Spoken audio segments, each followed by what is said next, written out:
Welcome back to Games with Dad. I'm your host, Dad, and today we're simultaneously staying in the present, yet also traveling back to the late 90s.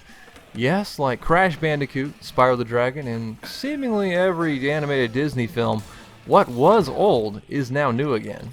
And unlike those Disney films, today's release didn't mess with the formula that made them so great to begin with. So grab a Mountain Dew, lace up your Vans, and join me as I play through Tony Hawk's Pro Skater 1 and 2. The original Tony Hawk's Pro Skater came out for the Sony PlayStation in the fall of 1999, but I didn't actually play it until I had a sleepover at my friend Brennan's house in 2000 after it had come out for the Nintendo 64. We had played extreme sports games in the past, 1080 snowboarding definitely comes to mind, but Tony Hawk was on a completely different level. The movement was so fluid, the trick system was so easy to learn but difficult yet rewarding to master. The levels were fun to play through, and completing all the objectives as fast as possible became a game in and of itself. Figuring out how to pull off each skater's special moves was awesome, and in a way it really felt like some twisted yet beautiful fusion of sports and fighting games. Oh, and the music was outstanding. Listening to bands like Primus, Goldfinger, and the Ernies really changed my taste in music growing up, and it was a much needed alternative to the contemporary Christian music my mom always had on in the van. And honestly, the series really only got better from here. Released just 1 year after Pro Skater 1, Tony Hawk's Pro Skater 2 is one of the highest reviewed games of all time, just barely getting nudged out of first place by Ocarina of Time on Metacritic. The most important thing Pro Skater 2 added was the manual, which let you string together tricks easier than ever before. The levels got larger and they added more things to do in them. For example, the overall higher attainable scores meant that the 6-score goal was added on top of the high and pro score goals. You typically also saw some sort of trick-related goal and a few more collectible items in each level. The soundtrack was arguably much better than the first, this time including hip-hop to go alongside with contemporary punk and industrial music. Overall, I don't think it would be very controversial to say that Pro Skater 2 is one of the best sequels ever made. Although this new remake in 2020 is very good, it actually isn't the first time the first two games have been remade. Alongside the original Xbox launch came Tony Hawk's Pro Skater 2X in the fall of 2001. What seemed like just a standard remake of Pro Skater 2 but with a few added levels from Treyarch, yes, that Treyarch. After you beat those sets of levels, you get access to the original Tony Hawk's Pro Skater campaign. It really does boil down to being just a nicer version of the Dreamcast release from earlier that year, since the Xbox wouldn't see the newly released Pro Skater 3 until later in 2002.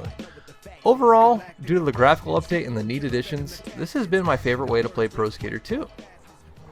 We got another remake when Tony Hawk's Pro Skater HD hit the Xbox 360, PlayStation 3, and PC in 2012. Developed by Robomoto and using a modified version of the Tony Hawk Ride and Shred engine, this game just feels off. It didn't include every level from the originals, the physics are floaty and unresponsive, and it didn't include any of the newer tricks from Pro Skater 3 and onward like the revert. Oh, it was added later as DLC. That's fun. Skip this one if at all possible. So now that we've looked at the history of these games, how does the new 1+2 remake stack up? So what do I like about it? First off, it's a Tony Hawk game in the year 2020. Pinch me, I'm dreaming. Everyone thought the series was dead in the water when Activision rushed Pro Skater 5 out of the door to try and make a quick buck on the expiring license a few years back. Furthermore, although the physics aren't exactly one-to-one with the originals, they're actually much closer to the later games in the series, they are still much more accurate than the Robomoto Tony Hawk games. The game reacts the way I expect it to with all of my years of experience playing earlier Tony Hawk titles. I love that all the skaters are back and we even get some newer skaters thrown in the mix as well. The levels all look fantastic and have been updated very gracefully.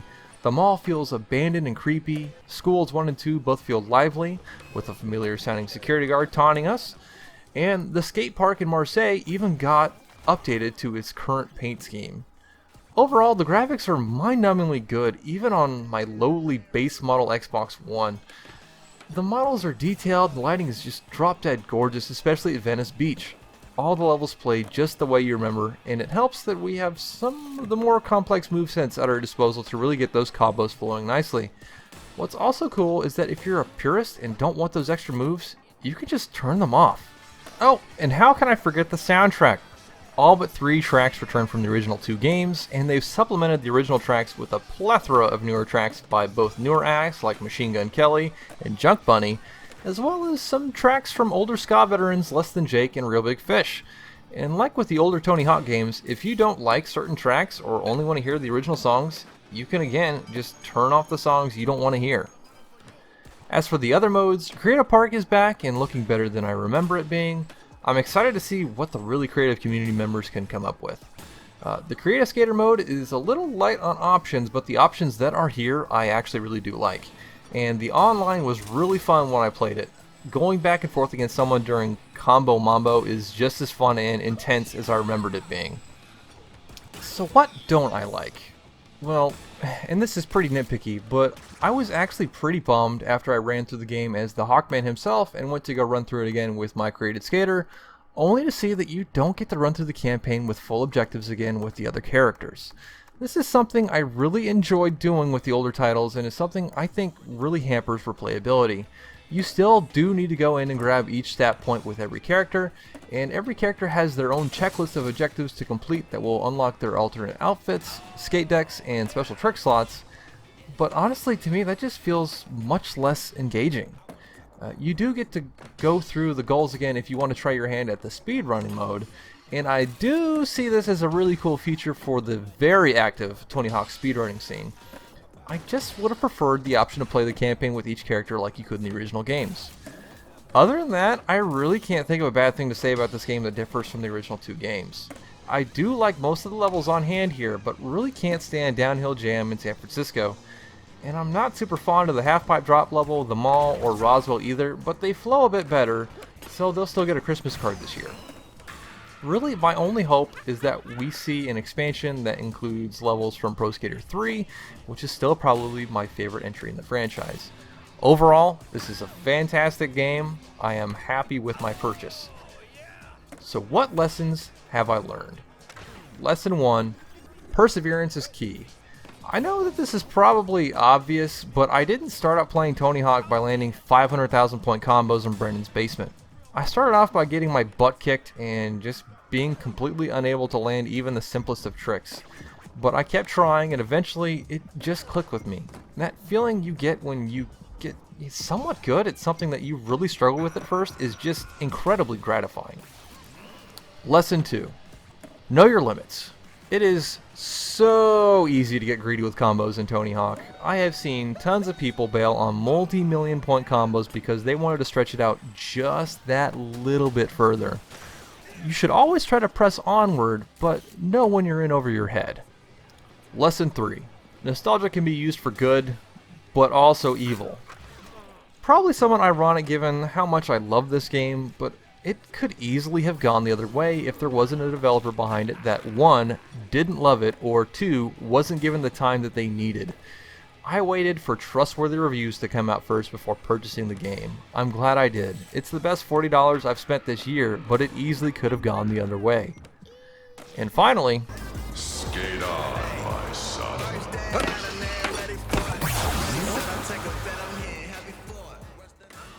Go have fun. Thanks again for joining me for this month's episode of Games with Dad. This month I tried a different approach of being less of a step-by-step process through the game and more of just trying to highlight my history with the game alongside what I thought was memorable. At the end of the day, I want to teach you why these games are memorable and not just experience the game on your behalf. So what do you think? Do you prefer this style or the old style? Remember to like and subscribe if you liked what you saw and would like to see more. And I'll see you next time with more Games with Dad.